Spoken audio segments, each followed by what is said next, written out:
We're live on some of the places. Hey, everybody. Happy Wednesday night. We're getting things set up here. It's Faizan. Faizan? Am I saying it right? Faizan? Faizan. Okay. Faizan. Okay. I butcher everybody's name, so I'm not doing it on purpose. This is what I did for a living when I was a teacher. I felt so terrible on the first day of school. Oh, you're just fine. It is not a common name. Dude, oh my gosh. That was always terrible. Okay, we're live on Instagram. Hello, everybody over on Instagram. All right, we are live. Let me hit the push this. Close out all the things that'll make noise. Let's see. Too many windows open. Okay, and Discord close. All right, so we are getting ready to record Monday's trip report, and we are headed to Tokyo. Man, I want to go there sometime. Uh-oh. Must See Adventures in the house. I know that guy. I know that YouTube channel. Is that Scott? It is Scotty G. That is right. Must See, SEE for Scott, Elizabeth, and Emily. Little play on words. Look at that creativity. I know. Look at that. Scott is so creative. I'll see something. We're not going to record like this. I'll see what this looks like. Ooh, you're way close. This other podcast I listen to, they use this shot a lot. That's not bad. That's way close, though. What's this? Let's see. What's this look like? Looks the same. What's this look like? Looks the same.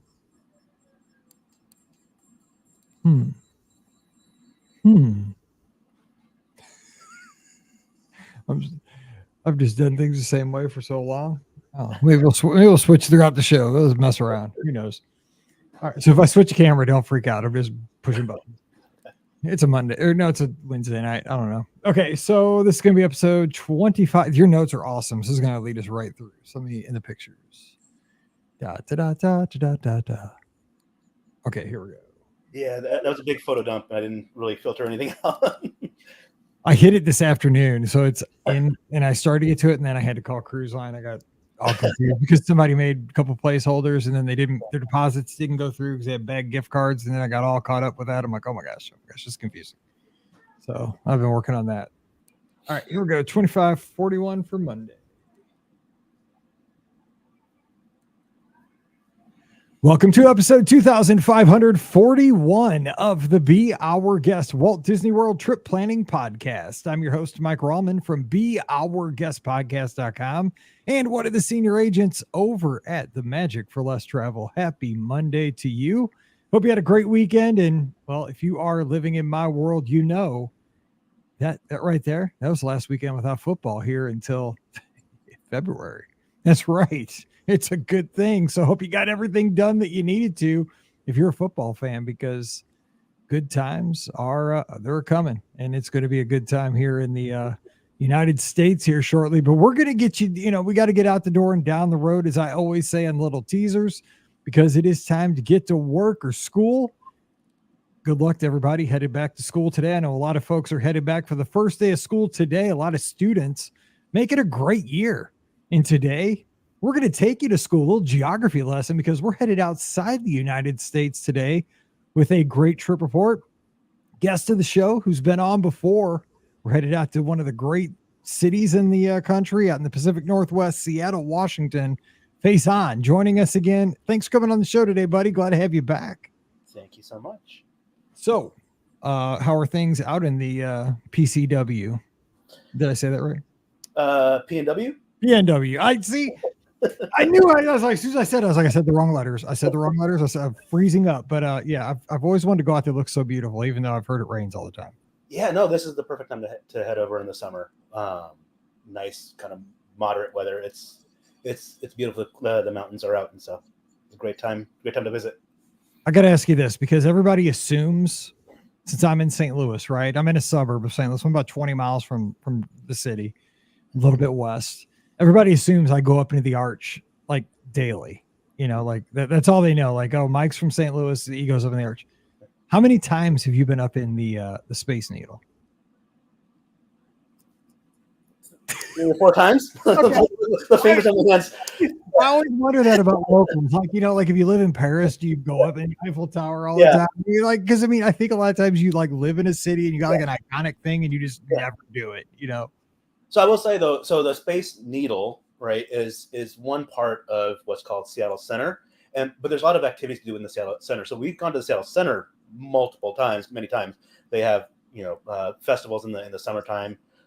They have a children's museum. They have the Kraken plays there. The Seattle Storm plays there. So we go to the Seattle Center plenty of times. The Space Needle, not as much. So the Kraken, the hockey team, plays right there at the Needle. I didn't know that. That's pretty. Right underneath the Needle. Yeah. Oh man, that's pretty sweet. That's a nice spot for a nice venue there. Mike, fun fact, by the way, my dad does the radio for the Seattle Kraken, but when they come to St. Louis, because they don't travel a radio engineer. So when my dad is kind of a pseudo employee of the Kraken, and that's pretty cool. I mean, because I like that. I don't like the Rams. I hate the Rams, and he works for them. But the Kraken, I can get behind. I mean, who wouldn't like a sports team named the Kraken? That's named in sports. Gotta like that. Anyway, let's talk Disney. I mean, that's like Pirates, kind of. But let's talk Disney. So we're talking Tokyo. Now, you are a fan, obviously a huge Disney fan, and what got this trip kind of in your? Obviously, it's probably easier to go over to Japan from where you are on the West Coast. But how did this all come together to head out to Tokyo? Yeah. So my wife and I have gone to Japan, gone to Tokyo a couple times before. Now that we have kids, we haven't really left. We've done traveling within the country, but we haven't left the country yet. We don't really consider going to Vancouver much of a trip, right? Yeah. So our daughter's going to start kindergarten soon, so we're gonna have to start worrying about excused absences in a little bit.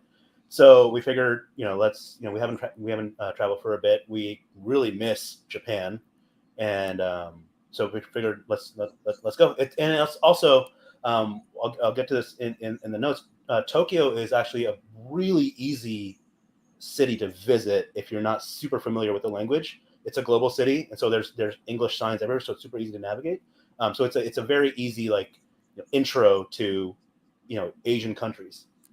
So I will say this, and I'm really not trying to be funny because I know nothing of international travel. I mean, Scott just got back from his, European escape there, a couple of back-to-back cruises, did a little time in Paris and London, and I'm learning through his vlogs, his experiences in Norway and so forth. And, I've obviously watched videos and read stuff and listened to a lot of podcasts. And one of my favorite TV shows, and this is not to be funny, but this is how I kind of learned about the world. I'm a huge fan of the TV show The Amazing Race.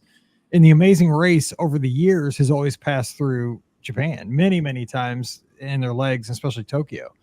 And it is one of the cities due to that show that I really, really do want to visit because at night, all the neon and it looks so cosmopolitan. It just looks like a place where you could explore and explore and explore. And also it does seem just like the people are so friendly, and it just seems like, you get a little Disney with that.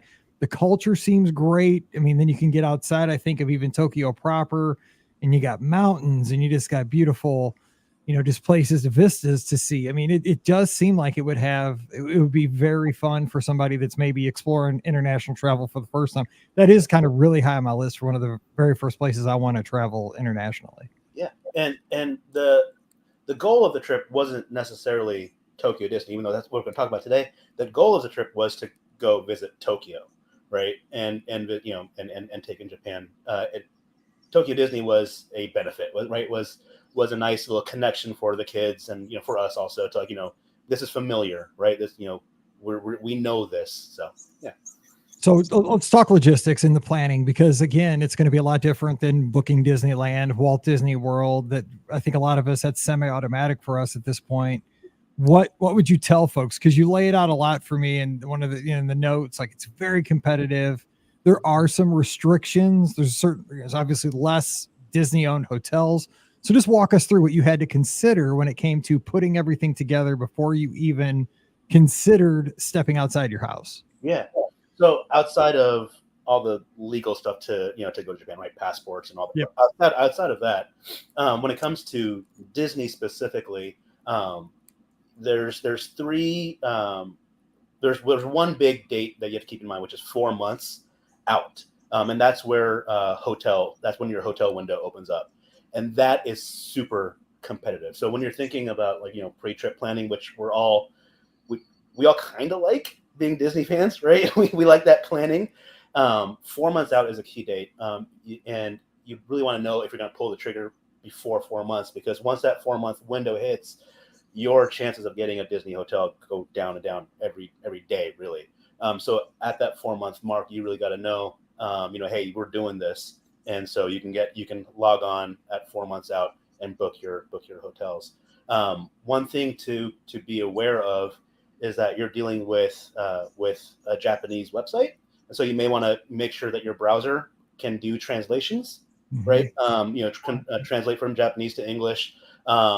They do have an English site. It's a little bit the functionality on the English site is a little bit less than the Japanese site.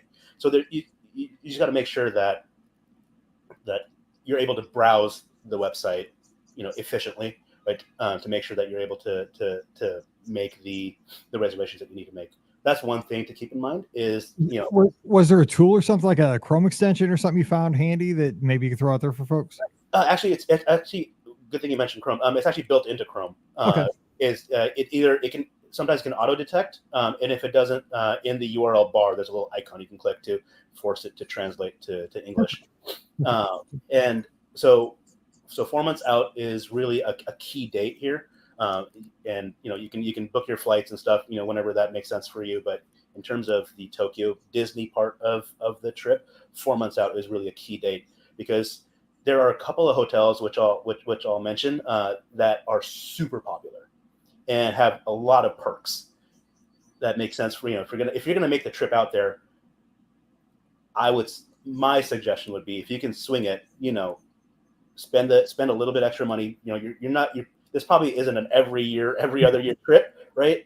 And so for these type of, like, maybe once in a lifetime, once every maybe 10 years, I think those are type of trips where you may want to spend a little bit more than you usually would on a regular trip. And so there's a couple of hotels, specifically the Miracosta Hotel and the Fantasy Springs Hotel. Fantasy Springs just recently opened up. It opened up a couple of days after we actually left the resort, which was unfortunate for us. But Miracosta and both Fantasy Springs, they're both attached to Disney Sea, which is they have two parks, Disneyland and Disney Sea. And if you think of kind of like the Grand Californian and how that has that entrance right into California Adventure, Fantasy Springs and Miracosta have that entrance right into the park. So you're not going through a downtown Disney. You're not going through that type of esplanade, that type of area. You're going right into the park. And so because of that, they're super competitive and they sell out really fast. So that's one thing I would recommend, is if you're even somewhat serious about a Tokyo Disney trip, keep that 4 month mark in mind. So that way you can at least get some logistics in place, and you can always cancel, right? It's refundable, but you want to make sure you got something at least. And those two hotels, because you kind of broke it down that there's 6, and these are in the deluxe category, so you're getting those deluxe accommodations, I'd imagine. And you said also that there's a limit of 5 nights. I mean, that for Disney fans, that seems kind of restrictive, right? Because I know, especially our like folks that listen over in Europe. I mean, when I book trips for folks in Europe, it's like 14 nights, and a lot of Americans, I mean, we're usually 7-8 nights. 5 nights is kind of, that's a tough thing to think about, I think. Yeah.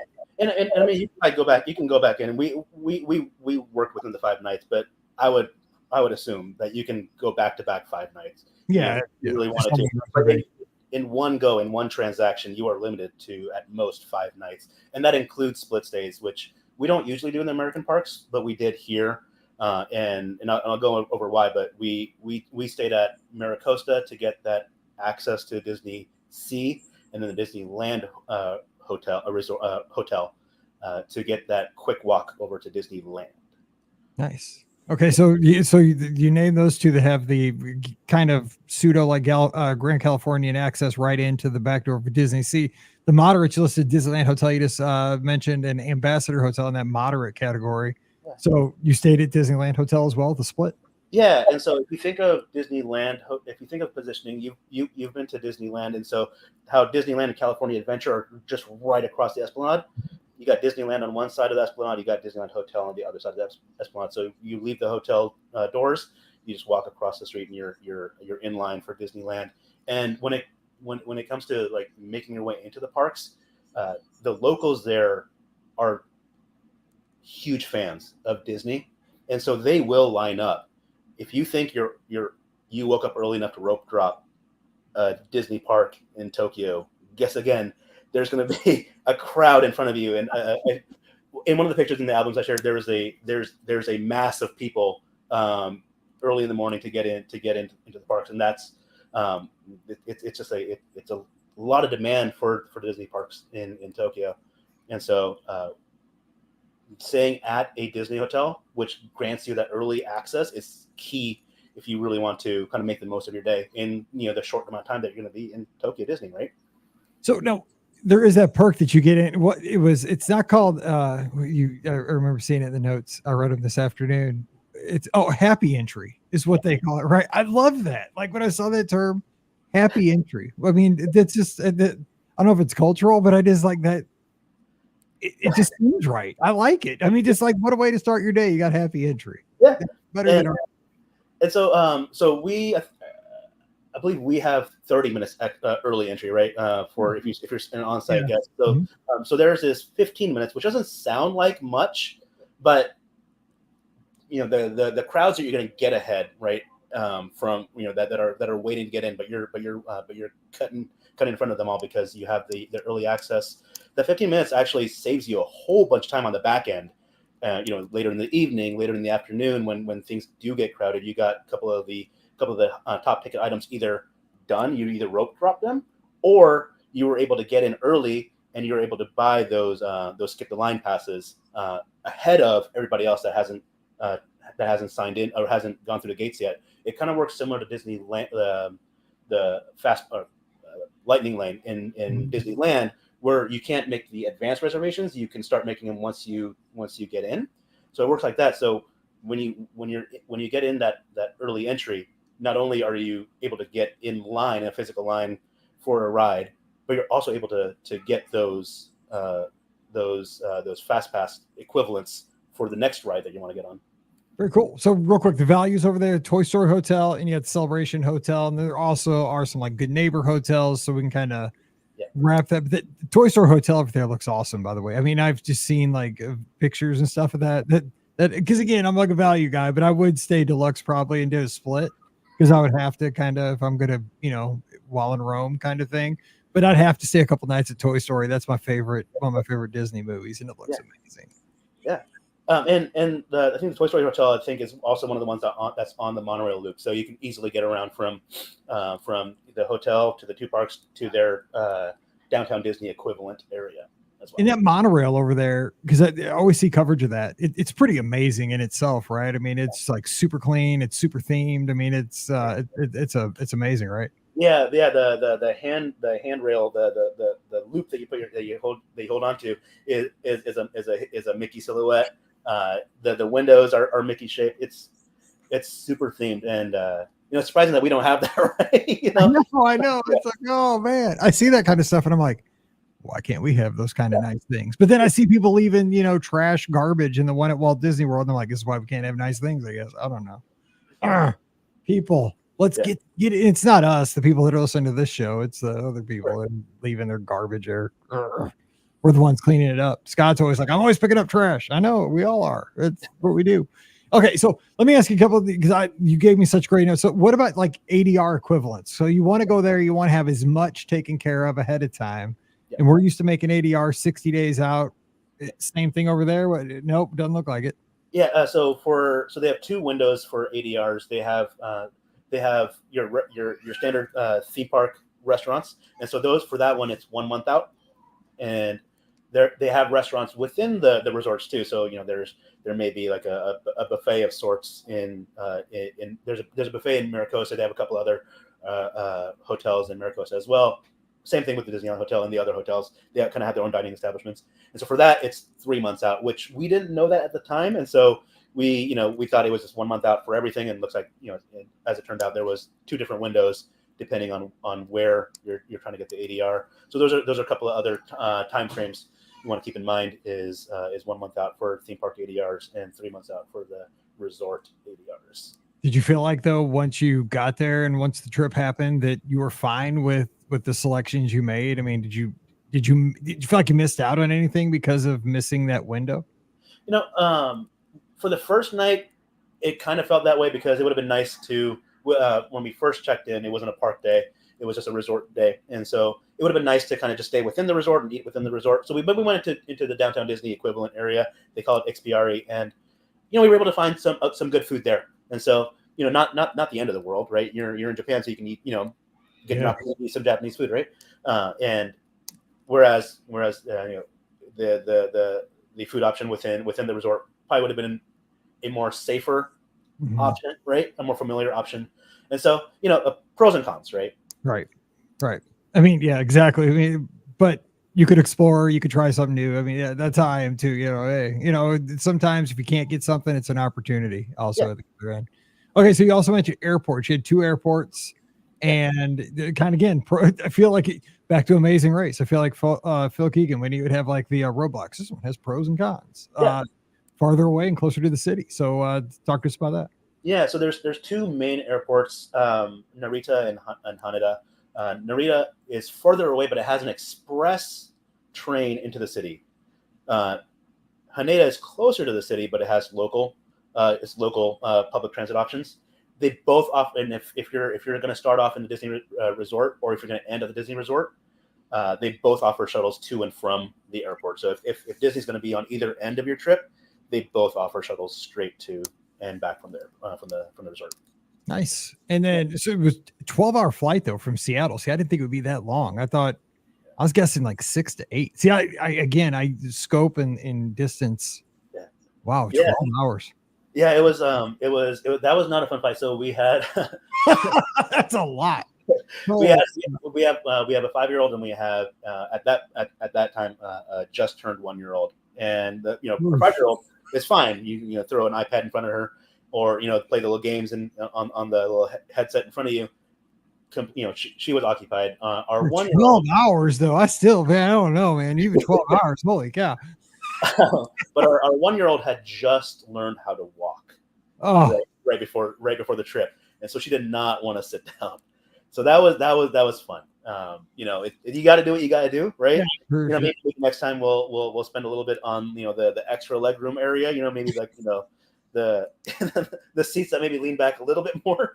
But you got to do what you got to do what you got to do. I would suggest though, go on a known main name brand airline, right? We flew Delta. We did hear from we talked to some other tourists within the resort and stuff. They took some of the cheaper options there, and with similar aged kids, and their experience wasn't, although ours wasn't the best. They had a little bit worse experience because of kind of the amenities or the lack thereof on the flight. And so you got to think of for that length of flight, right? You got to think of like changing diapers. You got to think of like rocking. You got to think of like right. a little, as much space as you can get, right? So you got to think of that a little bit when in that length of a flight. I'm thinking about it just for myself because I'm 6'3" and like I only fly Southwest, and like just going to Orlando or to Disneyland. Like I've taken to Disneyland 4 hours to get out there, like just shade under 4 hours, man. I'm locking up like nobody's business. 12 hours, I'd be dead. Yeah. I mean, I'm dead. I'm not worried about kids. I'm just telling you, man, I'd be like the Tin Man. I'd never get off that plane. So, oh my gosh, it'd be, I'd splurge. I gotta start saving because I'm already like, I totally got to do this. Yeah. Okay, one other thing I want to ask you about, and then we'll kind of dive into the trip. Yeah. As far as like planning out for like you mentioned your international data plan for your phone. Like once you get over there, staying in contact because a lot of us have to stay in touch with work and friends and family back home. Kids want to do that as well. How'd you arrange that? Yeah, so we have T-Mobile, and so we were weighing, should we just buy the add-on the international plan on T-Mobile, or should we get what's called an eSIM, I think they're called. Yep. And so you can download like an app or something, I believe, and enable that. So we were going to go the eSIM route because it just seemed less, just more convenient. But after Googling, it seemed like specifically in Tokyo, the eSIM that we were going to use wasn't as reliable. So we went with the T-Mobile. We just added that. I think it was like $50 flat for a line for like 5 gigs, which was enough for 2 weeks in the city. And they have their own app, similar to like Disneyland has their own app. Walt Disney World has their own My Disney Experience app, and it works kind of similar. Yeah. And when we get to the parks, the app is going to be, you're going to need to use that app, when you're making those reservations and stuff. And so having internet access is key because they don't have Wi-Fi in the parks, which is weird to think about, right? We're used to, hopping onto the Wi-Fi because all the cell towers are probably all clogged up, right? They don't have Wi-Fi in the parks. They have, I think they have like 1 or 2 hotspots towards the beginning of each park. But once you get into the parks, there's no Wi-Fi, and so you need either that data plan, or you need like a mobile hotspot of sorts, right? Like a physical hotspot that you carry in your pocket, some sort of way to get online. See, that shocks me because, like, I'm thinking, again, this could be just the American to me, but I think Japan is so technology forward that they would have had Wi-Fi in the parks well before even we had it established in the States. Like the fact that they don't. I wonder if it's like a cultural thing that they don't have it. I don't think it's a technology thing. Yeah, I don't know. The city was covered with hotspots, so the city was fine. It's the specifically the parks that were the dead zone there. One other thing it's not just I guess the app, right? We're iPhone users, so if we get lost, we just turn on the Find My Friends app just to see kind of where we are, Find My and stuff. And so just in terms of like where we are positionally, and like you're in a different country, and so the landmarks don't necessarily translate, right? And so having that Find My app to locate your family members is also nice to have. Yep, we are too. That's how I ever know where my family is any time of the day right now. Like, is Valerie cheer? Where's my wife? Is she upstairs? Is she? I don't know. They're getting ice cream. When you got 2 daughters that both have cars, that's how you find out. Okay, so one of the you mentioned, I just got to ask you about this, and then you promise because I want to hear about the trip. Luggage shipping service. I mean, did you ship your luggage ahead of time? I mean, that's a great idea. So what happens is within the major kind of artery of Japan. So like you got Tokyo, you got Osaka, you got Kyoto, you got the main kind of cities in Japan, and also kind of the rural ones as well. There's this concept called a luggage shipping service, which is at the front desk of your hotel. Most hotels, you can drop off your luggage and have that luggage arrive at your next hotel overnight, basically. And so when you're leaving the airport and you come into this new country with bags of luggage, right? Which is probably not very convenient to lug around in public transport, especially if you have kids. And the taxis that they have are kind of smaller in size, so they're not going to fit in there.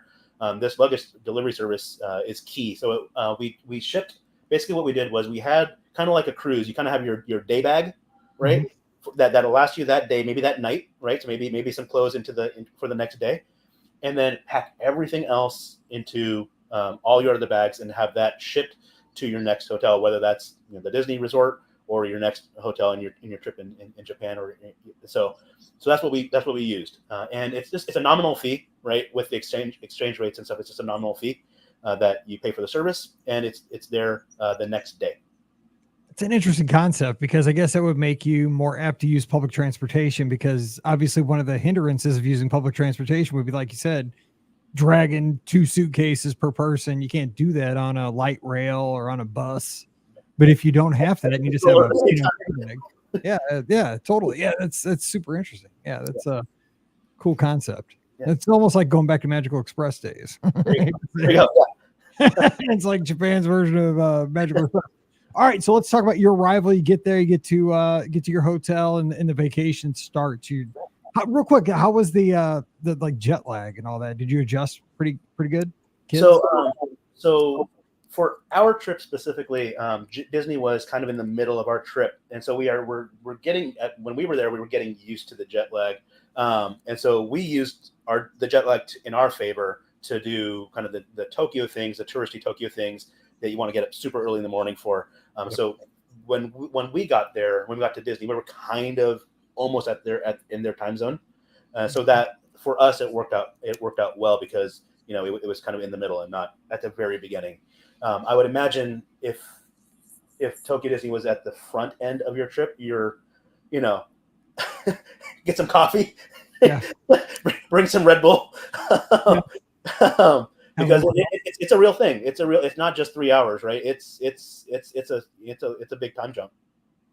Man, but yeah, I've never done that, so I was just excited because I moved 3 time zones out to Disneyland, and I was pumped about that. So again, I got to live a little bit. This is why I love these trip reports. I'm super excited. I got to live it through Scott's blog here as he's putting them up there, and this has me super excited. One of the things you mentioned though, and I love this.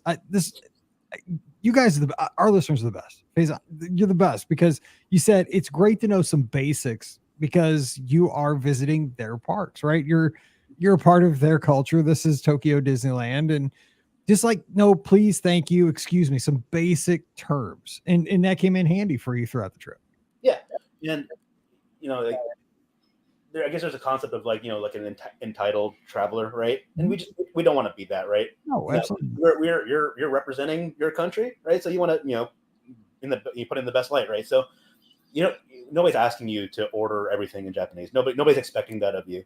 But it'd be nice to say please. That's a basic word. Like if you're going to order something, and you can just do hand gestures, right? Like point at a picture of an item, please. And that's international, right? They will understand what you're trying to say, right? Thank you. You get something, that again, that's kind of universal. And excuse me, you're in Disney. It's going to be crowded. You want to get from one place to another. You don't want to bump into somebody, right? And so I guess a handful of just universal phrases that kind of just show that you care. I love that because I've met folks come over from one of my dear friends is Masayo, and I met her, 15 years ago. She was a caller from way back at WDW Today, one of the podcasts I listened to before I started this one. I got to meet her at a thing called Mouse Fest in 2008, and then she started listening to our show. She came on one of our podcast cruises. And just a dear friend, and got to know her over the years. She lives in Japan, and just one of the nicest souls I've ever met. Just wonderful lady. And I've always told her, I got to come over and see your country. And I've only heard good things about Japan. So that's exactly it. I want to be a good representative of Americans because I know we're not all the greatest, but I want to be a great representative of our country because I know the world probably doesn't see us as the best all the time, but we can all change that one person at a time. I think it's pretty cool. Now, Scott was telling me about he only had a day or so, like a day and a half at Disneyland Paris. And so he was really worried about lines, and they do have an option to skip lines out there too. So how does that go? Yeah. So coming from the American parks where we kind of just have, Genie Plus, or I guess multi-pass and single pass now. So it's getting a little bit more complicated. They have a couple different flavors of skip the line. One thing is called Premier Access, which is you pay per ride, so kind of like your single pass these days, right? They have Priority Pass, which is your old school free pass, but just digital, right? So it's on the app. And then a couple other things, Standby Pass, which is kind of like your virtual queue, which I think they whip out only when things are in super high demand. So if you're there on a regular day, you probably won't see that. But if they're having like a merch launch or like a new ride, so they may pull out the Standby Pass for that, so everybody's not queuing up and blocking like a corridor or something. And then they have a thing called Entry Request, which is kind of like a lottery for mostly it's like shows, like either like a stage show or things like that. And so basically, you put your you go into the app and you select the item and you select a time that they're doing the show, and you kind of just cross your fingers and wait, see if you get kind of good luck at the end. And so the thing with the lottery though is it's one attempt per family per day for the show. So let's say for example they had 3 things that you can put you can throw your hat in. So you can throw your hat in 3 times for one time for each thing, but that's it for the day if you don't luck out, right? Which is kind of unfortunate because they don't, for those things they don't have like a actual standby queue. So it's all based on lottery. And so that's what I was going to ask you. Like, I mean, that's kind of a bummer, though. I mean, in a way, because if you go that way, halfway across the world, and it's like leaving it to luck. If you're really your heart set on like, I really wanted to see that thing. Yeah. I mean, but is it that in demand that they couldn't, virtual queue it or something? I don't know. I don't know. I mean, I guess the good thing with the shows is, kind of like a show in the American theater in World Showcase. They have the theater, they have the amphitheater and stuff, but you can always kind of sit back. Yeah, and kind of take in the experience. You may not be sitting down, and getting that experience there, but you can still see the show a little bit. You can still take in the noise and and what they're singing, what they're doing and stuff. So I guess there is that. Good point. Okay, so let's go with 2 parks. Let's just kind of get into it because that's the fun stuff. So let's talk about the Disneyland, the Castle Park there. The one thing I've heard about it, just as somebody, again, never been there, just the thematic beauty. I mean, just the attention to detail. That's everybody comes back and tells me, especially Disney Sea as well, just that if you walk in this place, you would just be blown away by the attention to detail and the beauty. Is that not what you saw as well? Yeah, no, it's very well kept. People are, and I don't want to sound disrespectful, but people are just super respectful of the thing in front of them. So there is, it's not, things aren't necessarily rubbed off, right? Mm-hmm. Or paint isn't necessarily chipping off and stuff. So the amount of attention to detail that they have, and also the cast members, just how much you can just tell they're enjoying their job and interacting with the guests and stuff. It's we have great cast members, but I mean they're on a different level over there. Waving every chance they get. You're on a monorail or you're on one of the train rides, and they're waving at you while they're still doing their job down there, right? And so it's a lovely experience. It sounds like they really, almost to a person, have a sense of ownership of their park. And I think a lot of cast members still here in the States domestically have that as well. We don't see it universally around the parks as much anymore, but there are a lot of cast members that do. But maybe over there, it's I don't know. Maybe it's just you see it more. I don't know. Yeah. But no, it's a beautiful park, and it's very similar to our castle parks, right? You got Tomorrowland on the right, you got Adventureland on the left, you got Fantasy. You got your Fantasyland equivalent, straight ahead, right?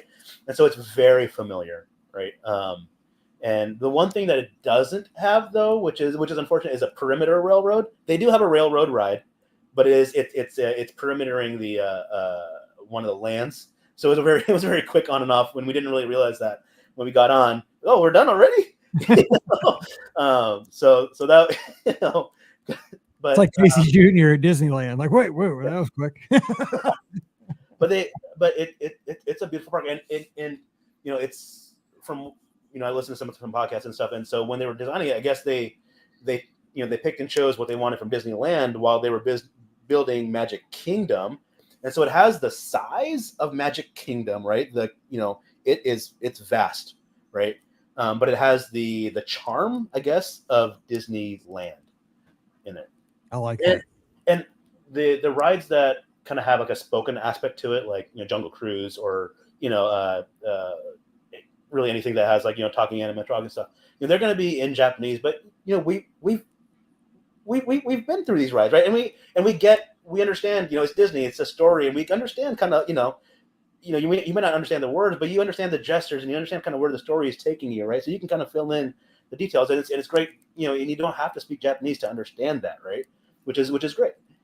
Yeah, I was wondering about that because exactly. If they're speaking Japanese throughout the attraction, but the weave is all of us listening to the show today. We've been on, these, like you said, like Peter Pan so many times that you could narrate the attraction yourself. So basically it's probably what you're doing in your head as you're going through. And I mean, would be kind of wild. I would imagine though, just to have that audio playing, and you're hearing it, but then the visuals are familiar, but the audio is different. But I would enjoy it. I think it'd be cool. And where that really comes in play is in the parades, right? So you have the floats going down the street, and these songs, right? You've heard these songs, and so where they are in the song, but it's in Japanese, and so right, and it's so interesting, right? And and how and how those Japanese words, you would think that the song is you can only hear it in one way, but those Japanese words, they fit right in.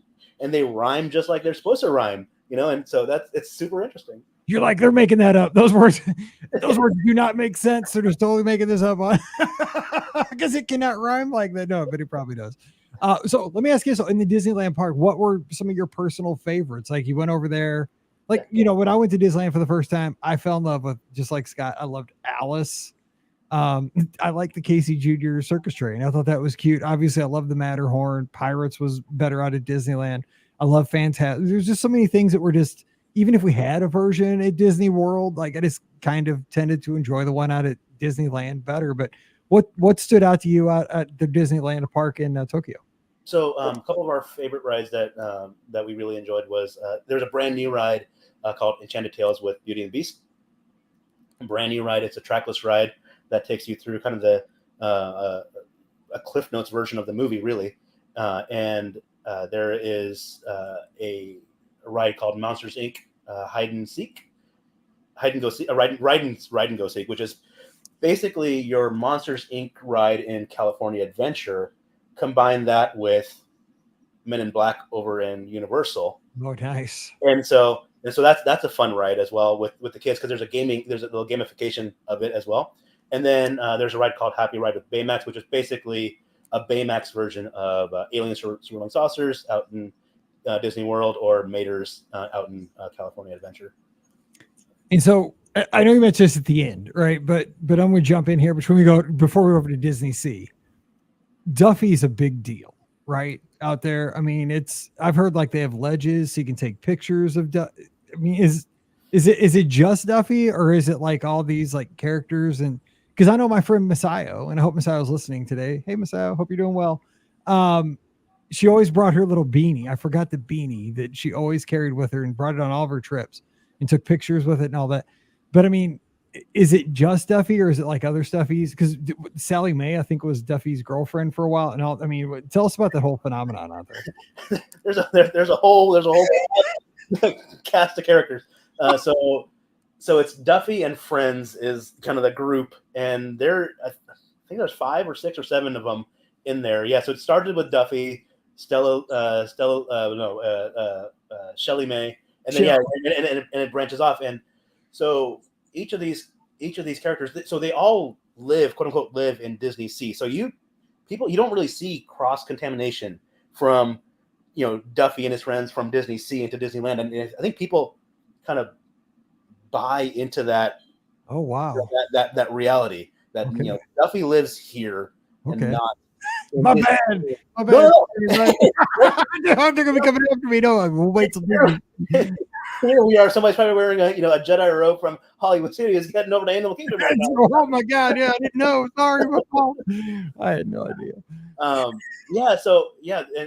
And Duffy is a real thing in Disney Sea. It is a real thing. Okay, cool. And I remember being in Epcot a number of years ago at this point, and I remember seeing Duffy. Oh yeah, at one point. Oh yeah, he had that meet and greet as you went from Future World, turn left across from that World Traveler store right there. If you headed towards Mexico, there's that. Yes. You would meet him right there. He was in that little gazebo. Yeah. I don't know what happened to him. I never seen him since. Well, no, I mean, my daughter, and so does Scott's daughter, they both got Duffy and Shelly Mae, or whatever his girlfriend's name was. They both have both of their dolls. I mean, he was pushed in Walt Disney World for a while because we bought into it when they had the dolls at Walt Disney World. But I mean, I know it was it started over in Tokyo. They tried to bring it to the States. Didn't really take here, I don't think. But it was Disney. It was Walt Disney World. We bought them. Yeah, we're Disney fans, but I mean, it just didn't, because they did the cartoon in the in the hotel rooms every night too, like a little bedtime story. I Did they remember. really? Yeah. Like when your kid went to bed in the back at your hotel, you could turn on to a certain channel. And I think they would do like a little Duffy, like tuck you in story on the TV. Super interesting. Yeah. I mean, I'm old. Anyway, let's talk Disney Sea. So you go over there, and what's the main difference when you go from, because I mean, to me, like you go from Disneyland over to DCA, DCA is just like going to the studios, right? I mean, it's just, to me, for the first time, I was like, oh my God, I'm going in Disney's Hollywood Studios. But then it kind of morphs as you get deeper into the park. Tell us about Disney Sea. So it's very hard to describe. I guess the easiest way would be if you think of like World Showcase, where you kind of there's like a lagoon in the middle, and then you kind of have your pavilions, but replace pavilions with lands, right? So you have this center kind of pool lagoon, and in there in that center area is the park weenie, which is called Mount Prometheus. So it's like a volcano, and in there is a couple of different rides: 10,000 Leagues, 20,000 Leagues Under the Sea, and then Journey to the Center of the Earth. So there are a couple of different rides in that volcano, which erupts in the nighttime show, which is a great effect to have, and kind of around the park is your I guess it's themed after like global ports. So it's very like nautical theme, right? So they have like Mediterranean Harbor, which is kind of like your Italian themed port, American waterfront. So they have they have the American themed things there. They have an English show in there. So if you're craving some English, you can kind of hang out there a little bit. They have kind of like a steampunk area called Port Discovery, which is a super cool place where they have a water ride that I don't know how this works, but it takes you around this little pool with shooting waters and stuff, with shooting streams of water, and you're just on this ride, and I have no idea how this works. It's very cool, and they have like a South America type of area. They have Arabian Coast, which is kind of like your like Aladdin themed things a little bit. You have Mermaid Lagoon, which is kind of under the sea aerial, very kid friendly, very cool because it's all indoors. It's all not a lot of AC. And then they have kind of the new land, Fantasy Springs, which has its own hype over there. And am I wrong? Is Frozen open, or is that where Frozen is, or no? Yeah, that's where the new Frozen ride, Peter Pan, and I believe Rapunzel ride are all three over there. Yeah. So when you were in this park, I mean, obviously this is a lot different than the Castle Park Disneyland over there. I would imagine that this one, I don't know. I mean, did this one draw you in more because of how this one feels a lot more unique though than anything back in the States, right? I mean, did you want to spend more time here just if you had the choice? It's very unique. I would want to spend more time if when our kids grow up a little bit more. Yeah, because there are several height restrictions outside of kind of the couple of kid friendly lands. A lot of the other things have height restrictions, and so when they grow up, then definitely. And also, Disney Sea is the only park that I can think of that has elevation. You go up and down. There's stairs. There's hills. So you're getting you turn on your Apple Watch. You're going up and down quite a bit, and which makes it kind of hard to navigate with a stroller. And so when the kids grow up, I can definitely see spending more time in the different places that's in Disney Sea. It's very unique. It's very hard to find any sort of like comp to Disney Sea. That's what I've heard. Yeah, I've heard that it is like it's its own thing. But the comp though with the water and around World Showcase, I've heard that as well. I've heard a couple people kind of say like if you had to visualize it, start with like World Showcase, but then instead of countries, it's whole like ports. But I still can't. I mean, I've seen maps and stuff, but again, until you actually put yourself in the place, you're kind of.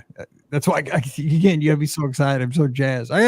We got the passport applications on the kitchen table, people. I'm gonna get a passport. That's step one. I mean, you started, even way before I'm even getting close. We're gonna get there. Paige is laughing at me. She just took her whole basketball team to Barcelona a couple weeks ago. So she's like, God, come on, Mike, let's go. Anyway, so let me ask you about this. Okay, so over at Disney Sea, I know they have, like you said, there's some cool attractions. The Journey to the Center of the Earth sounds really amazing. What stood out for you as far as a couple of attractions that you enjoyed over in this park? Yeah, so we really like I mentioned the water ride, and forget what I think it's called Aquatopia is what it's called, and it's just it's a fun little ride. Obviously you don't want to ride it when it's raining, right? Because it's out in the open and stuff. But when you're able to ride it, so we were staying in Miracosta, and so we shut down the park because we wanted to watch. My daughter wanted to watch the nighttime show, and there were still a few minutes left in the park, so we were able to ride that ride, and it's a fun ride that that twists and loops and does its thing, and it was a very fun ride. And then over in the Mermaid Lagoon, again, we were dealing with height restrictions, right? So we couldn't really do some of the coasters. We couldn't do some of the we couldn't do Tower of Terror this time around. We did it when earlier when it was just my wife and I, when we were a little bit younger. But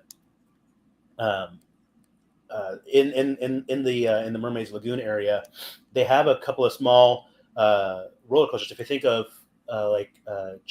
Gadget's Go Coaster over in Disneyland, I think there's a similar coaster in Magic Kingdom in the near Dumbo. I think there's a Goofy themed coaster there, kind of like your entry level, right? You hit your first height milestone. Kind of like Barnstormer over at the Magic Kingdom kind of thing. Yeah. And so so you have a couple of those coasters, which is nice to experience. And also it's indoors. You're in Japan. At least we were in kind of on the edge of summer, so humidity was setting in, so it's nice and indoors and stuff. So those are kind of a couple of rides that stick out to us. So kind of wrapping this up, because we're getting kind of towards the end of the show here. I mean, it seems like it seems like you guys didn't have much difficulty going there, even not speaking the language, and logistically it didn't seem like it was too much of a hardship to plan for and to get over. I mean, the long flight, obviously that's a little tough, but there's no way around that. If you're going to do this, it's going to happen. Yeah. But, what advice would you give folks? You've given a lot of great advice to me as far as like the planning and what to expect and, what to prepare the phone and all that kind of stuff. But anything else, like kind of generally to maybe put yourself in a great spot? Because I think a lot of folks right now are just like me, like, God, this sounds like for a Disney fan, what a great way to expand your horizons and see Disney in a different way. Yeah. I mean, I would say for, if this is going to be your one trip in a long time or once in a lifetime trip, spend your time or your days. Cause again, if you're going to stay on site and you're limited to those 5 days, right. And you're kind of working within those boundaries, right. I would say spend a little bit extra on these experiences that you won't have the chance to do again, right? I'd much rather spend a couple of dollars extra on a skip the line pass rather than wait 2 hours, 3 hours in a queue for something that I don't know when I'm going to do this again.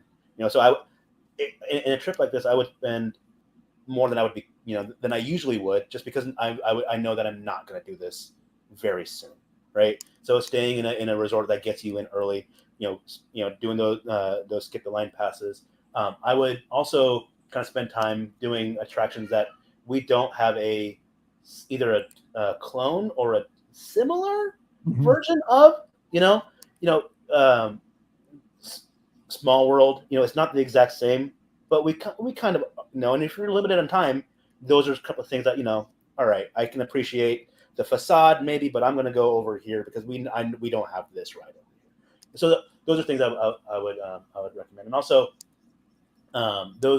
their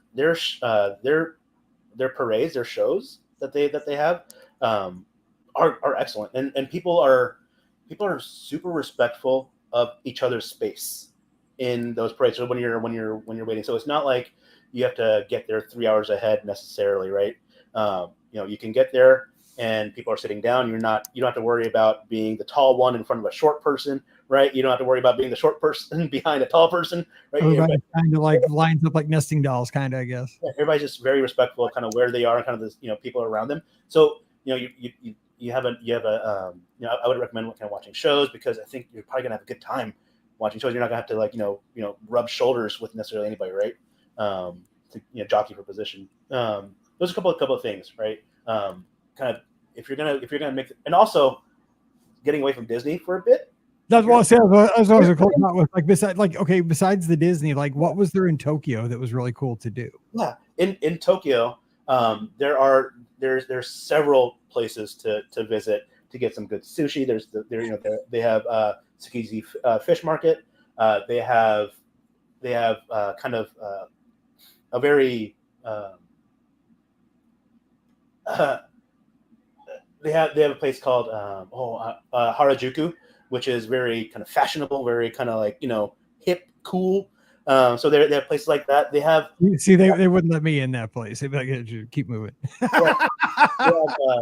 They have shrines, right? Like just take in kind of the beauty. They have they have a place called Sky Tree, I believe. Yeah, it's called Sky Tree, which is, if you think of like the Toronto Tower, the Space Needle, kind of like that, right? If you think of that in your head, similar to that, where you go up and you see across the city, and and they have cool kind of like, oh, this far away you're seeing this. One of those things is Tokyo Disney. The other thing is Mount Fuji, right? And so that's super cool. And if you're gonna travel all the way out there, Tokyo, yes, is a city. There's other cities in Japan to visit also, right? Osaka, Kyoto, and yes, we're Disney fans, but they also have Universal down, bullet train down the road in Osaka. So if you're gonna make, if it's a trip, you want all the way across the country, taking the city, taking the country, go to the mountainside, there, and kind of taking kind of the quietness and the kind of the slower pace. And so I would kind of recommend those things. Again, Japan, Tokyo specifically, but Japan in general is very easy to navigate if you don't speak a lick of Japanese.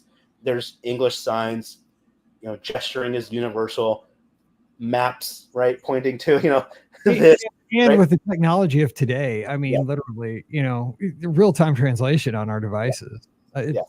It's getting easier and easier every week. So, offline maps and offline translation.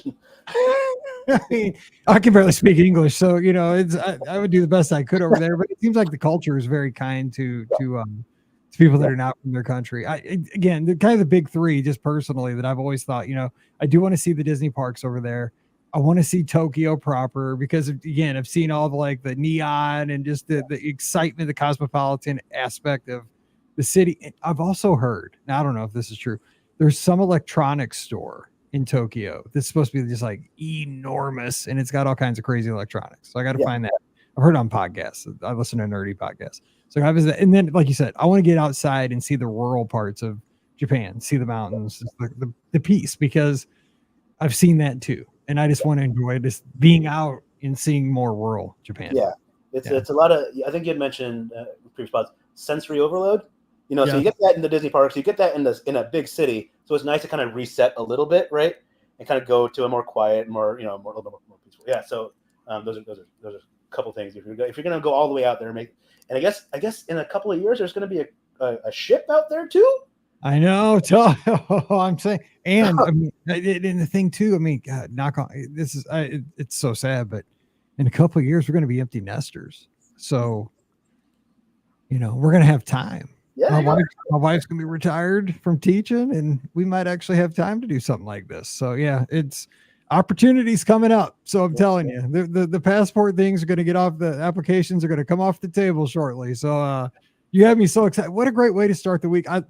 Thank you for bringing this to us, because, again, the world is a great place. The world is an amazing place. Our country is an amazing place. And I truly believe that by sharing stories just like this, one at a time, that we can show the goodness of how everybody does get along for the most part. I'm a person who is on social media all the time because I enjoy seeing sports tweets, and I love being on Instagram to see all the pictures from everything.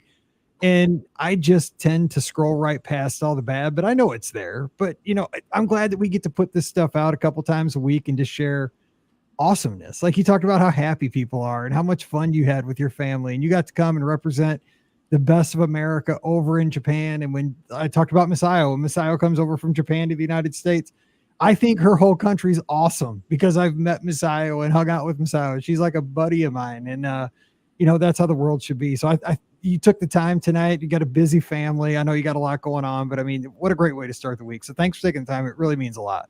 Thank you. All right. Don't forget, today's show brought to you by the Magic for Less Travel. We'd love to help you get out there and have a great Disney vacation. Just swing by the website this week over at themagicforless.com. We'll help you right away over at themagicforless.com. No cost to you, too. So check that out today. And also, please use our Amazon affiliate link. It's beourguestpodcast.com/Amazon. I hate to tell you, but if you got to go back to school and you got to get those back to school supplies, you may as well use our link. I mean, it's not too late. So again, beourguestpodcast.com/Amazon. And thank you to our Patreon supporters. You guys are the best. You support the show. You can do that as well. Just $5 a month. And you get our bonus show every week. It's called Mike in the Midwest. So coming over this week, patreon.com/beourguestpodcast. Give me a follow on social media at beourguestmike, Twitter, Instagram, and Threads. And of course, join us in the clubhouse. Fun Disney Talk 24/7. It's our Discord server. Come on over and join us right now at beourguestpodcast.com/clubhouse. And finally, join us this Sunday night. Scotty G joins me, and we open up the phone lines and turn the show over to you. It's 7 o'clock Eastern, 6 o'clock Central. Again, this Sunday night, 5 locations. You pick, we're on all these places: Facebook, Instagram, Twitter, Twitch, and what's the 5th one? YouTube. I see I got it there. I always forget the one, and there it is. All right, so we're going to get out of here, and we'll see you again on Wednesday. But until then, for Faizan, I'm Mike, wishing you a great Monday. Let's make it an awesome week. You guys stay safe, stay healthy, and we'll see you real soon. That was awesome, man. I am seriously, I can't wait to tell my wife, because we got to get those applications filled out ASAP. I mean, it's the world is amazing, and we're exposed to what we're exposed to, but it's a different thing when you actually set foot somewhere else, right? And you actually talk to these people, and you interact with people, and there's just, there's nothing that beats actually, going to a different country, going to a different place, and experiencing culture. I've met people like our cruise, we went to St. Thomas, we went to Tortola, you meet people in the Caribbean and they're so kind to you, and that's, it's awesome. But I just want to do that more, and I want to go farther, because everybody down there still speaks English. I'm saying? It does feel kind of foreign, they got a little accent and stuff. Yeah. But I want to go both feet, jump in with both feet, as they say, because that's kind of like one foot in the water a little bit. So subscribe to Duolingo, maybe. Exactly. I'm just a guy from Missouri, but I got to live a little bit. I'm 50. I'm not getting any younger. I got to get out there. Yeah. Well, I appreciate it, buddy. And we'll have to do this again. But thanks. I know you're super busy, so I appreciate you taking the time. Thank you. I have a quick question. If you can, if you don't know the answer now, no, go ahead. Fine too.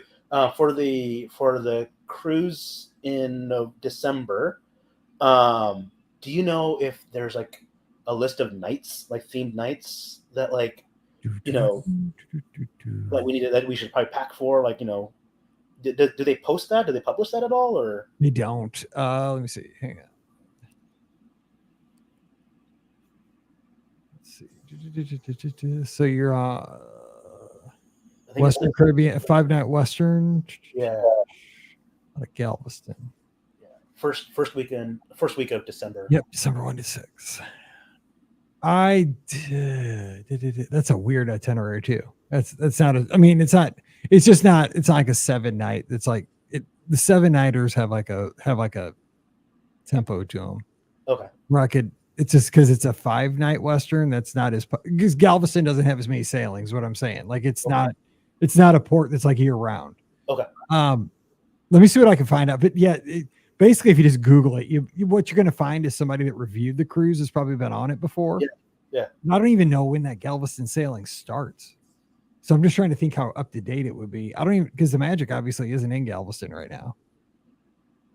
I don't know when it starts. What reviews have you heard of the Galveston, the port of Galveston? Is there anything to keep in mind? don't arrive too early. You're not missing much, or like, I have heard that it's not. It's like utilitarian is what I've heard. Like it's not Port Canaveral. I mean, it's fine, but it's not like themed. So it's not like Disney doesn't own that. Like no, it's not owned by Disney. They're just renting it. I see. So it's nothing to see. It's just to get you on the ship. Also, this rarely happens, but in this port, every once in a while they get fogged out coming back in. So just heads up on that. What is that mean? Like I've seen a couple of. This is only like I've been doing this for like 12 years. A cruise has not been able to come back in because, like in the Gulf, they'll have a really foggy day and they can't hit back into the port because they can't see it. Okay. And so that's happened for like one ship that couldn't come in, so that I had a guest who couldn't board because the ship wasn't there because it couldn't come back in, and I had a person who like they couldn't get back in until like 1 PM. Like that's when they got clearance to come back into the port. Nothing you could do about it. I mean, I wouldn't plan for it. It probably will not happen, but I'm just saying it has happened. I've only seen it in Galveston. Gotcha. I've never seen it in New Orleans. Okay. Yeah, but Galveston's fine, but I'm just saying it's nothing to, don't try to, you're not going to get there and like take pictures with like it's not going to look like Port Canaveral with like palm trees or anything. I don't think it's a port. Okay. All right. Terminal. But yeah, I will look and see what I can find out about that though. But I don't even think that one's, I don't think it's sailing. It's not sailing yet. So I don't know what I'll look for. I got a call tonight, so I'll see what they say. I don't think they'll know, but there'll be a pirate night. Just pack your stuff. I don't know if that thing, I don't think they'll know like a schedule yet. So there will be a pirate night on this itinerary. Yeah, because it's a Caribbean sailing. Yeah, it's a Caribbean sailing. You'll have a pirate night. Okay, cool. You'll have a pirate night. You'll have like a semi-formal night. I mean, we don't dress up. I mean, if you want to, you can, but you don't have to. Okay. Yeah, but there will be a pirate night. Okay, cool. And then, is it still too early to book the transport from the airport, or? Let's see. December. It is August. Yeah, we could book that now. I bet you. Do you need that information from me, or do you have the information? So what do you want to book? I can jot down real quick. You want to do airport? Yeah, from the airport. Yeah. And back both ways? Yeah. And which airport? It is Hobby? Bush? No, it's not. It's not Hobby. Bush. I think it's George Bush. I think, right? That's the other one. Yeah. All right. Yeah. I'll do that tonight. Thank you so much. Yep. Gotcha. All right. All right. All right. Have a good night. Take care. Bye. See you later. Okay. Bye.